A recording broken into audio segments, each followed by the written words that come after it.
안녕하세요. SPS 연구실 석박통합과정 박경근입니다. 저는 베어링의 알릴 예측 과정에서 전이학습이 어떻게 활용되는지 논문을 정리하여서 발표를 진행할 예정입니다.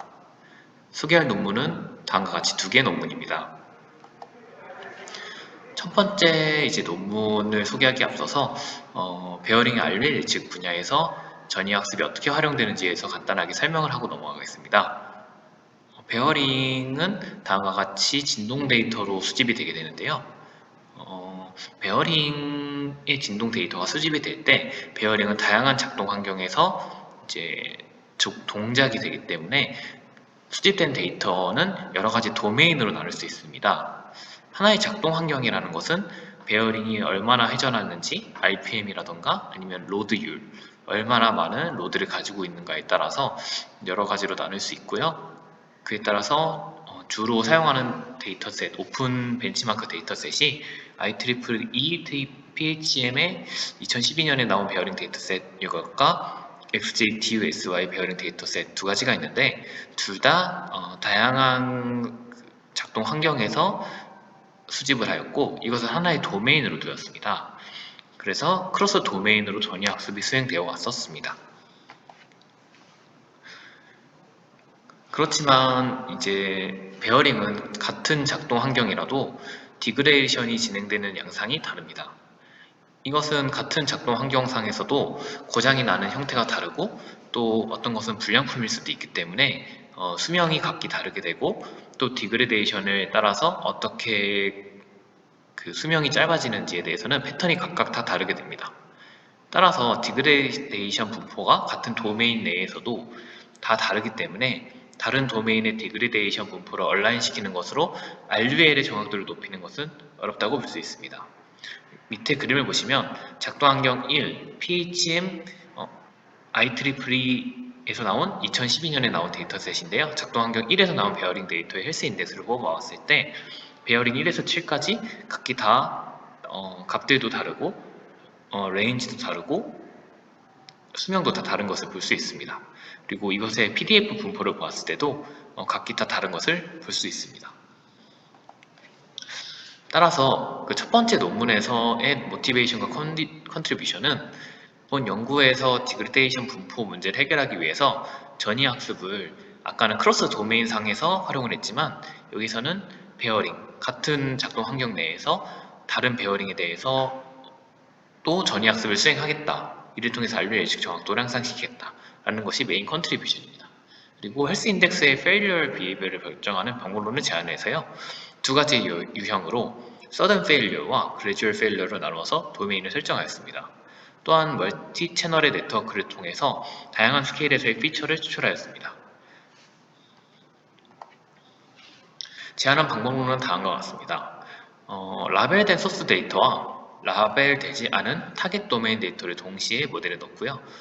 이 두 가지의 분포를 얼라인하여서 최종적으로 RUL을 예측한다고 보시면 될 것 같습니다. 첫 번째로 Failure Behavior Judgment 메소드가 제안이 되었는데요. 헬스 인덱스를 먼저 구하고 이것의 디그레데이션이 어떻게 진행되는지, 서든인지 전차 진행이 되는지를 판별하기 위해서 CAE 네트워크를 구성하였다고 합니다. 먼저 저희가 획득한 라벨된 데이터가 있으므로 이것을 런투페일 데이터로 CAE를 학습을 하게 됩니다. 초기 데이터가 노멀 데이터를 가정을 했고요. CAE의 인코더 부분이 피처 익스트랙터가 되고 정상 부분의 차원 축소는 X라고 하고 나머지는 Y1, Y2에서 YM으로 설정하게 됩니다. 여기서 런투페일 데이터에서 정상 부분이라고 하면은 앞부분 초기 데이터를 의미하고요. 다 같은 시퀀스 길이로 슬라이싱을 했다고 보시면 됩니다. 그래서 총 길이는 Y1에서 YM까지를 다 더한 것과 X를 더한 것이 런투페일 데이터가 되고 이것의 길이, 각각의 세그먼트의 길이는 동일하다고 보시면 될 것 같습니다. 따라서 X와 Y1, Y2, YM 서로 X와 Y1, X와 Y2, X의 Y3, X와 YM까지의 피어스 상관계수를 구할 수 있게 되고요. 이것이 헬스 인덱스를 나타내게 됩니다. 따라서 구축된 헬스 인덱스를 통해서 디그레데이션 트렌드를 구별할 수 있게 된다고 합니다. 그래서 따라서 오른쪽 그림에서 보시면은 베어링 1에서 1, 1에서 2, 1에서 3에서 1에서 7까지 같은 작동 환경에 대해서 1번부터 7번까지의 베어링을 이제 플라팅 해봤을 때 각기 다른 디그레데이션 트렌드를 가지고 있다라고 보시면 되겠습니다. 그리고 두 번째로 이 저지먼트 메서드는 이것이 gradual failure인지 sudden failure인지를 구분하게 됩니다. gradual failure는 먼저 첫 번째로 5시그마로 FPT를 설정하게 됩니다. 그래서 5시그마보다 이상으로 탐지가 되면 이제 failure가 시작이 된 건데요. 바로 30시그마를 바로 넘는다면 sudden failure를 따로 구분을 하고요. 그렇지 않고 베어링 1과 1 같이 어느 정도 시간 뒤에 30시그마를 넘게 된다면은 그러면 gradual failure라고 저지먼트를 하게 됩니다. 따라서 여기 하늘색으로 박스친 부분이 이제 gradual failure고요. 핑크색으로 박스친 부분이 sudden failure입니다. 그래서 베어링 1이 소스 1이 되고 베어링 3, 4, 6이 이제 타겟 1, 타겟 2, 타겟 3가 되겠습니다. 그리고 failure behavior 2에서도 베어링 2가 소스가 되고요. 이제 베어링 5가 타겟 2, 타겟 1, 베어링 7이 타겟 2가 되겠습니다. 그래서 이것을 도메인으로 나누고 도메인 내에서 이제 전이학습을 수행해서 RUL의 전도를 높이겠다라는 것이 본 논문의 핵심 컨트리뷰션이 되겠습니다. 그래서 전이학습을 수행할 때 아까 그 메인 컨트리뷰션으로 멀티 채널 블록을 사용한다고 했으므로 소스와 타겟 데이터를 넣어서 전이학습을 수행할 때 세 가지 모델이 이제 그 각각의 크기로 구축이 돼서 컨캣되는 구조를 가지고 있고요. 각각의 모듈은 되게 간단합니다. 그 원문 시결이 왔을 때 by LSTM하고 1D CNN 모듈을 결합해서 이제 피처를 뽑아내게 됩니다. 근데 이때 그 로스식은 RUL 로스와 MMD 로스를 활용하게 되는데요. 각각은 이제 트레이드 오프 이제 코에피시언트를 통해서 두 개의 이제 그 비율을 조절을 하게 되고 MMD 로스는 제가 자세히 설명을 드리진 않겠지만 두 가지 분포의 이제 길이가 같을 때 구할 수 있고 두 가지 분포의 이제 상대적인 거리를 측정하게 됩니다. 그래서 가까울 때 이제 MMD 로스가 작아지고 따라서 로스식을 세울 수 있게 되고요. RUL 로스는 그냥 리그레션 로스라고 봐주시면 될 것 같습니다. 따라서 이런 방법으로 온라인을 이제 소스 도메인과 타겟 도메인을 같은 작동 환경에서의 베어링 런투페어 데이터로 진행을 했을 때 베어링 1과 2가 트레인 데이터, 3과 7이 테스트 데이터였고 테스트 데이터의 FPT 탐지 시점 이후에 대해서 RUL을 예측하게 되었습니다. 왼쪽에서 보시면 피처의 차원 축소 결과 도메인 온라인이 잘 이루어졌음을 확인이 가능하고요. 그리고 오른쪽으로 보시면은 이제 FPT 탐지 시점 이후로 그 RUL 리그레이션을 잘 예측함을 보실 수 있습니다. 근데 본 논문의 저자는 이것이 결과가 되게 좋았다라고 얘기를 하고 있는데 제가 좀 의문점을 가지고 있는 것은 3번, 5번, 6번, 7번 뭐 이렇게 다 거의 모든 베어링에서 그 라이프 타임이 끝나는 지점에서 되게 갑자기 RUL이 치솟았는데 이런 부분을 보고 이게 성능이 좋다라고 얘기를 하는 게 사실 좀 맞는 것인가라는 생각은 좀 들었습니다. 이게 전체적인 MSE 로스는 낮게 되는데 그것만으로 이제 성능 지표를 뽑다 보니까 처음부터 중간까지만 그 RUL 추세를 잘 따라 놓고 마지막에서 이렇게 오류를 내뿜는데 가장 중요한 것은 이제 RUL이 끝나는 시점에서의 정확도가 가장 중요할 거라고 실제 어플리케이션 상에서는 생각이 되는데 이런 부분이 고려되지 않은 점은 좀 아쉽습니다. 네, 그래서 다른 모델과의 비교를 했는데 뭐 특별할 거 없는 그냥 간단한 전이학습 모델들을 사용을 해서 이것들보다 성능이 좋다라고 얘기를 하고 있고요. 이게 왜 지금 들어가 있는지 모르겠는데 리얼타임을 가정해서 실험을 했다고 합니다. 근데 이 부분은 되게 근거도 빈약하고 실제로 어떻게 시행했는지에 대해서는 얘기가 없어가지고 간단하게 언급만 하고 지나가면은 실제 리얼타임에서의 가정을 위해서 RUL 로스 개선을 0으로 두고 MMD 로스만 온라인을 진행을 했다고 합니다. 그런데 테스트 베어링의 예측 시점 직전 100개 데이터만 가지고 온라인을 수행했다고 그래서 얘기는 하고 있습니다. 근데 문제가 이 모델은 MMD 로스를 사용하고 있는데 MMD 로스는 그 시계열의 두 시계열의 데이터가 일치해야 됩니다. 그래서 런투페어 데이터가 아까 그 소스 데이터는 RUL이 라벨되어 있고 타겟 데이터는 RUL이 되어 있지 않지만 RUL 라벨이 되어 있지 않지만 이제 전체 런투페어 데이터가 들어가야 된다는 단점이 있었습니다. 그리고 그 두 개의 시계열의 길이가 맞기 때문에 맞춰야 되기 때문에 그 둘 중에 하나가 시계열 길이가 길다면 그것을 다운샘플링해서 시계열의 길이를 맞춰주고 그리고 모델에 넣어야 되는 문제점이 있었습니다. 그래서 제가 생각하기에는 리얼타임 가정을 한 자체가 아예 잘못되지 않았을까. 왜냐하면 소스 데이터는 라벨이 되어 있다고 해도 타깃 데이터에 대해서도 마찬가지로 런투페일 데이터가 필요하기 때문에 그리고 그 두 개의 시계열 데이터의 길이를 맞춰줘야 되는 프로세스가 진행이 되어야 되기 때문에 리얼타임에 대해서는 이제 실제적으로 대응이 불가능하고 가정을 해서 실험을 했다고 하지만 이에 대한 구체적인 실험 세팅에 대해서 언급이 없었다는 점에 대해서는 이 논문에 좀 그런 부분에서의 문제점이 있지 않나라는 생각을 좀 했었습니다. 그래서 콘클루전을 보자면 장점으로는 디그레데이션 트렌드 유형을 그레듀얼 서던으로 나누고 도메인으로 설정해서 도메인 내에서의 전이학습을 수행했다는 것이 좀 참신했고요. 단점은 MMD로서는 시계열의 데이터 길이가 일치해야 구할 수 있는데 본 연구에서는 다운샘플링 통해서 시계열의 길이를 조정했고 이런 과정에서는 런투페어 데이터가 무조건 소스 데이터, 타겟 데이터 둘 다 필요하게 됩니다. 이거는 타겟 데이터가 런투페어 데이터가 필요하다는 것은 애초에 온라인 상황에서 맞지 않는 상황이기 때문에 실험 마지막 한 단락으로 온라인 대응이 가능한 프랙티컬리 밸리데이션을 수행했다고는 하지만 구체적인 실험 세팅에 대해서는 언급하지 않은 점이 좀 찜찜했다고 저는 생각이 들었습니다. 네, 그래서 이제 두 번째 논문으로 넘어가겠습니다. 두 번째 논문은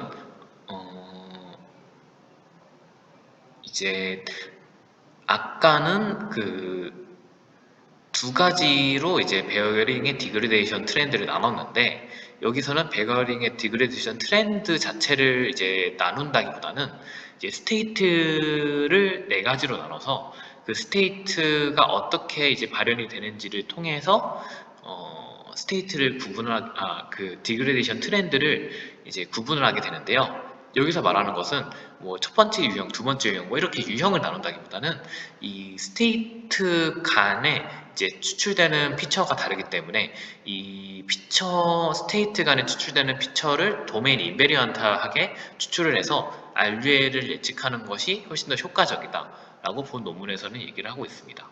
첫 번째로는 타임 베링 디그레데이션 트렌드 통계 모델의 파라미터 이스티메이션을 통해서 RUL을 예측하는 것은 통계 모델의 파라미트릭 프로세스 과정이 실제와 다르기 때문에 RUL의 정확도가 떨어지게 된다는 것을 문제점을 삼고 있고 또 정확한 RUL 예측을 위해서는 설비의 디그레데이션 스테이지 간에 내재된 코렐레이션을 타임 베링 디그레데이션 프로세스에 반영해야 한다고 합니다. 근데 현재 존재하는 RUL 예측 모델은 디그레데이션 스테이지 간의 코릴레이션을 반영하지 않는다고 합니다. 이것은 그 모델을 하나로 이제 글로벌하게 두고 RUL을 예측하게 되는데 이것은 디그레데이션 스테이지를 나누지 않고 단순하게 하나의 모델로 모든 디그레데이션 스테이지의 RUL 디그레데이션 트렌드를 예측하기 때문에 이 부분에 대해서의 단점을 얘기한 것으로 보시면 될 것 같습니다. 세 번째 모티베이션은 기존의 전이학습을 이용한 RUL 연구는 이제 크로스워킹 컨디션에 집중을 하였었습니다. 그래서 예측 정확도가 소스 도메인 데이터 양에 의존하고 또 측정값의 디스크레펜시 영향을 받았습니다. 하지만 충분한 데이터 확보가 쉽지 않아서 RUL 예측 정확도가 기존의 크로스워킹 컨디션에서는 떨어진다고 얘기를 하고 있습니다. 그래서 본 연구에서는 아래의 그림과 같이 네 가지 스테이지로 먼저 스테이지를 나누는 것을 첫 번째로 시작을 하였는데요. 헬스 스테이지, 슬라이트 디그레데이션 스테이지, 슬로우 디그레데이션 스테이지, 억셀레이션 디그레데이션 스테이지가 있습니다. 그래서 네 가지의 디그레데이션 스테이지를 잘 나눌 수 있고 그것을 효과적으로 전이하는 것이 이제 라벨된 소스 도메인에서 얼라벨된 타겟 도메인으로 잘 이제 얼라인하면은 RUL 예측도 잘 될 수 있겠다라고 얘기를 하고 있습니다. 그래서 본 연구의 컨트리뷰션은 다음과 같습니다. 하나의 베어링 스테이지 간 도메인 어댑테이션을 수행을 했는데요. 독창적인 헬스 인덱스 부족 방법론과 멀티 스테이지 디비전 방법론을 스레시홀드 없이 제안했다고 합니다. 두 번째로 스테이지와 어댑티브 리코그니션 방법론을 제안해서 디그레데이션 트렌드가 변화할 때 빠르게 탐지한다고 하였습니다. 세 번째로 트랜스포머를 이용한 하이라키컬 어댑티브 RL 모델을 제안했다고 합니다. 요거는 이제 다음 아래 그림과 같이 첫 번째 헬스와 슬라이드 디그레이션 스테이지가 이제 설정이 된다면 이것을 소스 도메인으로 하고 타겟 도메인으로 이제 슬로우 디그레이션 트렌드를 이제 디그레이션 트렌드의 데이터를 가지고 전위학습을 수행을 하게 되면은 이제 DH, DS1, DS2 스테이지와 상관이 없는 스테이지 인베리언트한 피처를 뽑아내게 됩니다. 그래서 이 피처를 가지고 억셀레이션 디그레이션 스테이지의 RUL을 예측하게 된다고 본 연구에서는 얘기를 하고 있습니다. 그래서 제안한 방법론이 이게 처음부터 끝까지 엔드 투 엔드로 제안을 하였기 때문에 이 논문에서 제안한 방법론에 이제 단계가 매우 많습니다. 그래서 Degradation Feature Extraction, MMD Based Health Index Construction, SPA Based Multi-Stage Division, 그리고 Multi-Stage Division Adaptive Requisition, DA Deep Adaptation for Multi-Degradation Stage, Attention Layer Impedance Evaluation, RBF Prediction with Hierarchical Adaptive Tuning. 이렇게 여러 가지 단계로 나눠져 있는데요. 이 구조에서 좀 보시는 게 더 편할 것 같습니다. 첫 번째로 학습 데이터가 있게 되고 이 학습 데이터는 먼저 시계열 그리고 주파수 그리고 엔트로피 도메인으로 피처가 나눠지게 됩니다. 그리고 이것을 셀렉티드 피처를 통해서 이제 피처 매트릭스를 만들고 여기에 이제 저장을 시킵니다. 학습 데이터는 슬라이딩을 통해서 이제 시퀀스가 슬라이딩으로 컷이 되고요. 그리고 MMD와 SPA, Statistical Process Analysis인데요. 통계적 방법론을 통해서 멀티 스테이지를 디비전하게 됩니다. 그래서 헬스 스테이지와 디그레이션 1, 2, 3 데이터로 나눠지게 됩니다. 이렇게 트레이닝 학습 데이터에 대해서 나눠지게 되면 라벨이 생기게 되고요. 이 스테이지 라벨과 이 피처 매트릭스, 아까 만들었던 피처 매트릭스가 합쳐져서 이제 레지듀얼 네트워크를 학습하게 됩니다. 그래서 헬스 스테이지, S1, S2, S3 스테이지를 이 피처들을 통해서 어떻게 나누는지를 레지듀얼 네트워크가 학습을 하게 됩니다. 그래서 이거는 나중에 이제 테스팅 데이터가 들어왔을 때 사용을 하게 되고요. 이 결과 자체는 어댑티브 리코그니션을 통해서 이제 소스 도메인, 타겟 도메인으로 나눠졌을 때 이제 소스 도메인은 S1, 타겟 도메인은 S2 스테이지가 되겠고요. 액셀레이션 스테이지가 이제 저희가 원하는 이제 실제로 예측을 원하는 그 스테이지이기 때문에 여기서는 이제 라벨이 되어 있지만 이 모델 학습시킬 때는 이제 트레이닝 데이터를 통해서 모델 학습시키므로 이거는 모두 다 라벨이 되어 있는 데이터라고 보시면 될 것 같습니다. 그래서 마지막에 하이리컬 어댑티브 RL 프리딕션 자체는 ALI라는 새로운 로스식을 제안을 해서 디스트리뷰션 디스크리펜시를 줄이고요. MSE 로스를 줄여가지고 그러니까 RL 로스죠. RL 로스를 줄이는 두 가지 방향으로 아까 첫 번째 논문이랑 비슷하게 진행이 되고요. 그래서 RL을 예측하게 되고 헤리칼 튜닝 로스는 간단하게 이 소스 타겟 이제 억셀레이션 스테이지 세 가지의 이제 스테이지에 대해서 각각 이제 모델을 세워서 그 예측 RL 예측 로스를 낮춘다라고 얘기를 하고 있습니다. 그래서 이렇게 모델을 학습하게 되면요. 이제 마지막으로 이제 테스팅 데이터가 왔을 때 이제 데이터 프로세싱을 수행을 하고요. 데이터 프로세싱을 수행한 다음에 이제 아까 학습했던 레지듀얼 네트워크를 통해서 이제 멀티 스테이지 디그레데이션을 이제 리코그니션 하게 되고요. 그리고 나서 여기서 학습했던 이제 모델을 가지고 이제 이 데이터를 넣게 되면은 테스트 리절트가 출력이 되게 됩니다. 그래서 제안한 방법론은 이제 첫 번째부터 이제 천천히 설명을 드리면 디그레데이션 피처 익스트랙션 모듈부터 이제 수행이 되겠습니다. 이제 시간 도메인 특질 4가지, 주파수 도메인 특질 5가지, 엔트로피 특질 1가지 이렇게 총 10가지 특질을 추출했다고 하고요. 근데 문제는 이제 각 특질들의 런트펠 데이터의 피처에 대해서 민맥스 스케일링을 수행해서 전처리를 수행을 했습니다. 그리고 두 번째로 MMD 기반의 헬스 인덱스 컨스트럭션을 수행을 하게 되는데요. 런투필 데이터에 대해서 슬라이스를 수행을 하게 되고 이제 이 서브셋은 각각 다 같은 길이를 가지고 있습니다. 그리고 첫 번째 데이터를 정상 상태, 셀프 헬스 데이터로 가정을 하게 됩니다. 그리고 뒤쪽의 서브셋일수록 셀프 헬스 데이터와 디스크리펜시가 증가를 하게 되고요. 런투필 데이터의 마지막 서브셋까지 MMD를 계산하고 노멀라이즈를 수행을 하게 됩니다. 그렇게 되면 이제 헬스 인덱스를 만들게 되고요. 그리고 두 번째로는 이제 Statistical Process Analysis Based Multi-Stage Division입니다. 네 가지 스테이지로 나누게 되는데요. 첫 번째는 헬스, H로 나타내고 헬스 인덱스 트렌드에 디크리즈가 없다라고 보시면 될 것 같습니다. 두 번째는 슬로우 디그레데이션 트렌드고 스테이지고 일정하지 않은 죄송합니다. 두 번째가 슬라이트 디그레데이션 스테이지고 슬라이트 디크리즈를 보입니다. 세 번째로 슬로우 디그레데이션 스테이지가 있고 일정하지 않은 디크리즈 혹은 플럭시에이션을 보인다고 합니다. 세 번째로는 억셀레이트 디그레데이션 스테이지고요. 디크리즈가 가속되며 곧 페일러가 발생하는 시점입니다. 스테이지 구분을 위해서 세 가지 통계라고 활용을 하게 되는데요. 평균, 분산, 표준 편차입니다. 슬라이딩 윈도우를 통해서 이제 서브셋을 얻게 되고요. 서브셋을 이제 서브셋 인접한 두 윈도우 서브셋 간의 통계량 3개, 평균 분산 표준 편차를 비교해서 이것이 n배가 높다면 서스피어스 포인트를 얻게 됩니다. 이들을 오름차순으로 정렬해서 멀티 스테이지 디비전을 수행한다고 본 논문에선 말하고 있습니다. 그리고 SPA 베이스드 MD 디비전 이제 모듈입니다. 베어링 디그레데이션은 4가지 디비전을 따르지 않을 수도 있다고 합니다. 그래서 본 연구에서는 어댑티브라는 이제 이 모듈에 어댑티브라는 이름을 붙여갖고 멀티 스테이지 디비전을 어댑티브하게 수행하겠다고 얘기를 하는데요. 여기서 보시면 A, B, C와 같이 세 가지 유형이 있게 됩니다. 꼭 헬스, 슬라이트, 슬로우, 억셀레이트 네 가지로 이제 디그레데이션이 진행되는 것이 아니라 슬라이트가 없을 수도 있고 슬로우 스테이지가 없을 수도 있습니다. 그래서 이것을 어댑티브하게 나눠야 하기 때문에 본 연구에서는 테스트 데이터로 이것을 디비전하는 이제 레지듀얼 네트워크를 학습을 하고 그리고 나중에 이제 테스트 데이터가 들어왔을 때 그 레지듀얼 네트워크를 통해서 라벨링을 수행한다고 얘기를 하고 있습니다. 그리고 다음 모듈은 멀티 스테이지 디비전 어댑티브 리코그니션입니다.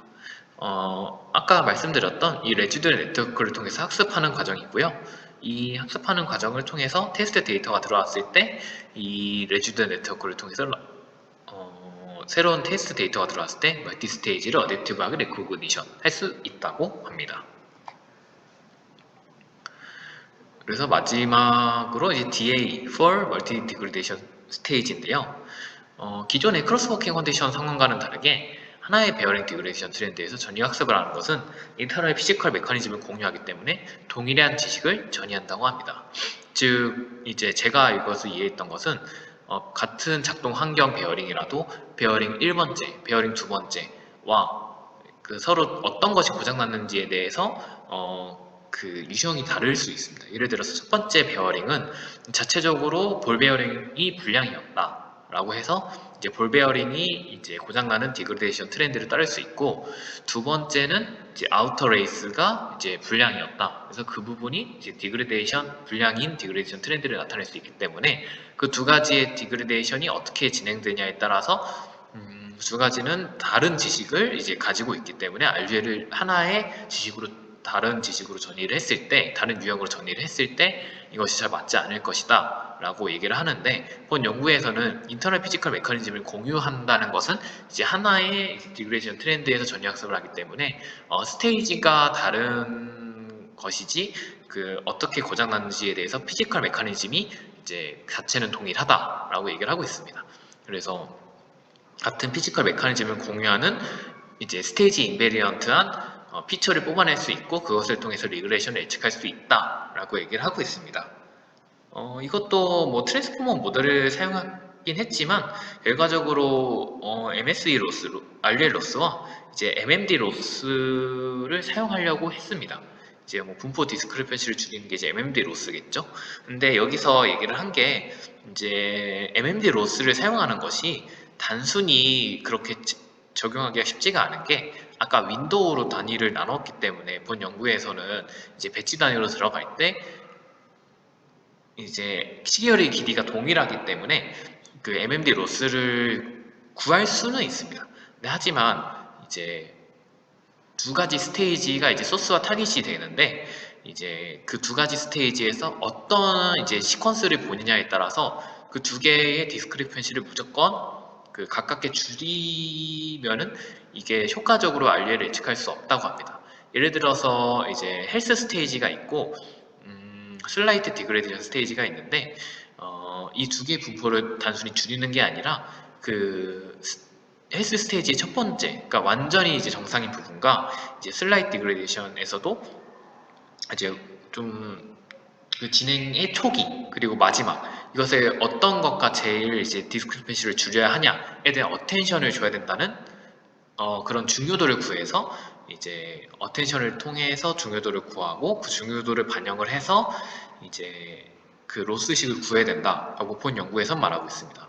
그래서 정상 데이터가 소스고 이제 타겟 도메인이 있다고 할 때 타겟 도메인에 이제 그 슬라이트 디그레데이션에서 초기가 좀 더 중요도가 더 높겠죠. 그 마지막에 이제 후기에서는 이제 엑셀레이트 단계로 거의 넘어가기 직전이기 때문에 그 단계의 데이터보다는 이제 슬라이트 디그레데이션의 초기 단계가 정상 상태와 더 유사하기 때문에 그 부분의 시퀀스를 봤을 때 이제 어텐션 스코어를 구한 그 어텐션 스코어를 바탕으로 한 이제 이 중요도 입실론을 구해가지고 이 입실론을 통해서 중요도를 반영하겠다라고 본 연구에서는 얘기를 하고 있고 그를 통해 리그레이션 로스를 더 효과적으로 아닙니다. MMD 로스 그 두 분포의 디스크리펜시 로스를 효과적으로 줄일 수 있다라고 얘기를 하고 있습니다.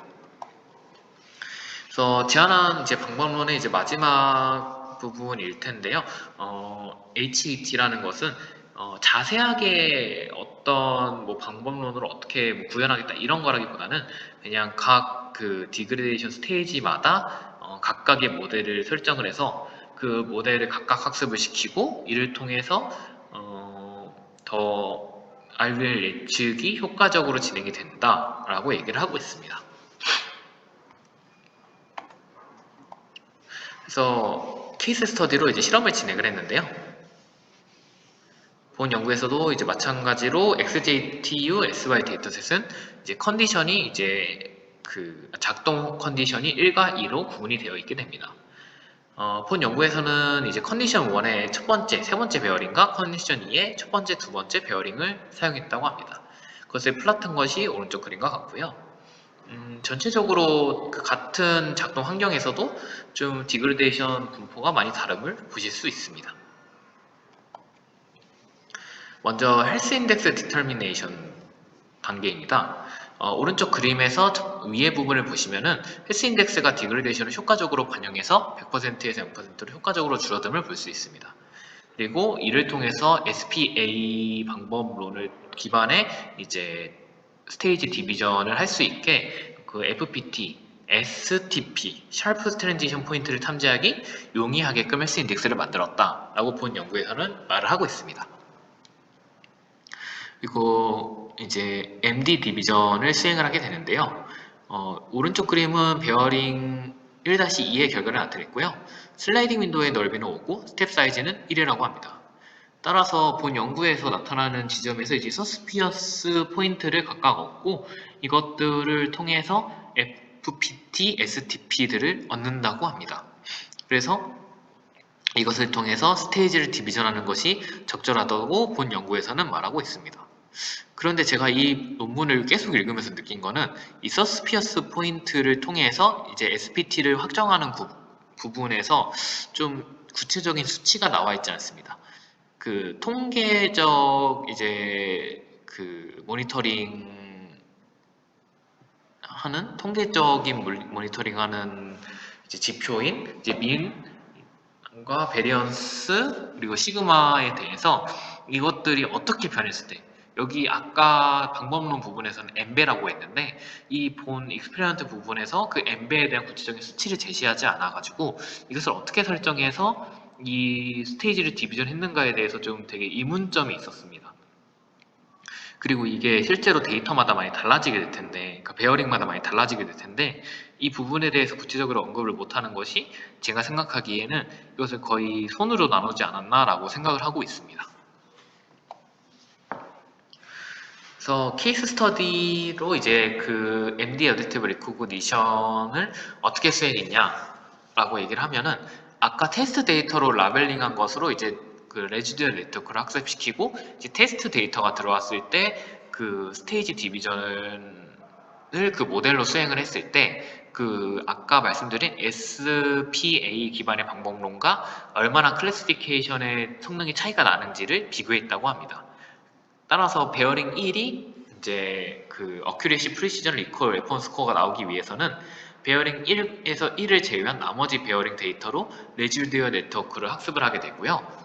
그 이것들은 다 이제 라벨이 되어 있습니다. 1부터 뭐 모든 데이터셋은 다 이제 라벨이 되어 있기 때문에 베어링 1-1을 테스트하기 위해서는 나머지 이제 라벨된 데이터로 학습을 진행을 하고 레지듀얼 네트워크를요. 그리고 베어링 1의 1을 테스트 데이터로 활용을 해서 그 레지듀얼 네트워크의 결과물과 실제 라벨과 비교를 하게 됩니다. 그래서 네 가지 이제 그 매트릭스가 나오게 되고, 이것들을 다 봤을 때 전체적으로 어느 베어링 하나에서 특별하게 뭐 성능이 엄청 낮다라고 보기는 어려운 결과를 나타냈기 때문에 본 연구에서는 MD 어댑티브 리코그니션 효과가 좋았다고 합니다. 근데 단지 이제 베어링 2-2, 2-5가 상대적으로 좀 83, 84 뭐 이 정도 어큐리시를 보이고 있는데요. 이는 본 연구에서 뭐 말하는 게 그 슬로우 디그레이션과 억셀레이션 디그레이션 스테이지가 비슷하기 때문이라고 합니다. 그래서 알릴 예측을 이제 하나의 그 작동 환경에서 수행을 했을 때 얼마나 이제 잘 수행했냐라고 이제 얘기를 하는데, 비교 방법론이 되게 간단한 것들이긴 하지만 그래도 그거 대비 이제 성능은 괜찮게 나왔다라고 얘기를 하고 있습니다. 그래서 제한 방법론이 하나의 베어링에서 다른 베어링으로 이제 전이학습을 수행했을 때 정확도가 높음을 보였고요. 또 이제 본 이제 모델 자체가 학습 데이터가 하나의 소스 데이터만 있어도 그 소스 데이터의 내부적인 이제 스테이지별 인베리언트 피처를 추출하기 때문에 이거를 통해서 다른 베어링을 예측을 했을 때도 전이학습에서의 이점이 있다. 효과적으로 하나의 베어링 데이터셋을 학습을 수행해도 테스트 데이터셋이 여러 가지여도 그 정확도가 높아지게 된다라고 얘기를 하고 있습니다. 그래서 이거 결과를 시각화했을 때는 오른쪽 그림과 같고요. 어블레이션 스터디로 그 HAT라는 아까 말씀드린 그 RUL 모델을 각각의 스테이지별로 이제 구축을 한 결과와 그게 빨간색이고, 이제 그것을 제외한 어블레이션을 한 것이 이제 파란색인데요. 빨간색을 수행한 것이 디그레데이션 트렌드를 훨씬 더 잘 따름을 본 연구에서는 시각화해서 설명을 하고 있습니다. 그리고 크로스워킹 컨디션으로 이제 RUL을 예측했을 때도 결과가 다른 비교 모델 대비 성능이 좋았다라고 얘기를 하고 있습니다. 마찬가지로 제한 방법론이 작동 환경이 다르더라도 하나의 베어링에서 다른 베어링으로 전이학습을 할 때 RUL 예측 정확도가 높다라고 얘기를 하고 있습니다. 그래서 이것도 마찬가지로 케이스 스터디를 HAT가 있을 때와 없을 때를 비교해서 설명을 했는데요. 또 빨간색이 HAT가 있었을 때인데, HAT가 있었을 때 훨씬 더 성능이 좋았음을 시각화해서 보여주고 있습니다. 그래서 두 번째 논문의 콘클루션입니다. 장점이라면 스테이지 디비전을 통해서 독창적인 MMD 로스를 설계했다고 하고, 이 부분이 제가 봤을 때는 가장 큰 컨트리뷰션이었다고 생각을 합니다. 스테이지 데이터 간 M&D 로스를 구하려고 한다면 전체가 아닌 일부 분포에 대해서 정렬해야 한다는 단점을 그 어텐션을 기반으로 해서 그 중요도를 이제 중요도 개수를 추출한 그 방법 자체가 ALIE 방법론으로 이거를 해결했다는 것이 큰 장점이라고 생각을 하게 됩니다. 따라서 이제 테스트 데이터에 런투페일 데이터가 없더라도 윈도우의 일부분만 보고도 이 부분으로 이제 정렬을 수행을 해서 얼라인을 수행을 해서 도메인 어댑테이션을 수행할 수 있다라고 얘기를 하고 있습니다. 하지만 결국 본 연구의 타겟 데이터를 이제 처리하는 과정에서 이제 그 런투페일 데이터에 대해서 민맥스 스케일링을 이제 피처에 대해서 하게 되는데요. 결국 민맥스 이제 스케일링을 한다는 것은 런투페일 데이터로 타겟 데이터 또한 존재해야 된다고 생각을 하고 있습니다. 따라서 제가 생각하기에는 중간까지 들어온 데이터에 대해서 민맥스 스케일을 하고 본 논문의 방법론대로 예측을 수행을 했을 때는 잘 그 예측 성능이 나오지 않을까라는 생각을 하고 있습니다. 또한 헬스 인덱스 자체도 이제 스테이지 디비전을 통해서 수행을 하고 있는데 헬스 인덱스 자체도 이제 헬스 디비전을 스테이지 디비전 네트워크에 들어가기 위해서는 헬스 인덱스에 런투페일 데이터가 들어가게 되는데 이것은 이제 결국 테스트 데이터가 런투페일 데이터가 필요하다는 것을 얘기하고 있습니다. 따라서 본 연구에서는 아까 그 컨셉상으로는 그 런투페일 데이터, 타겟 데이터의 런투페일 데이터가 없더라도 이게 온라인으로 예측을 수행할 수 있는 그것에 대비할 수 있는 그런 논문인 것처럼 얘기를 했지만 실제 각 이제 모듈의 알고리즘을 들여다보니까 결국에는 런투페일 데이터가 존재해야지 모델이 돌아가게끔 설계가 되어 있었습니다. 따라서 온라인으로 들어오는 데이터에 대해서 시나리오는 이제 대응이 불가하였습니다. 따라서 제가 생각하기에는 이런 RUL 연구를 수행을 할 때는 처음부터 온라인 상황을 가정하고 그리고 연구를 수행한 결과를 통해서 논문을 작성하는 것이 이런 온라인으로 들어오는 데이터에 대해서 대응을 할 수 있는 가장 효과적인 방법일 것이다 라고 생각이 들었습니다. 네, 저희 발표는 여기까지 진행하겠습니다. 감사합니다.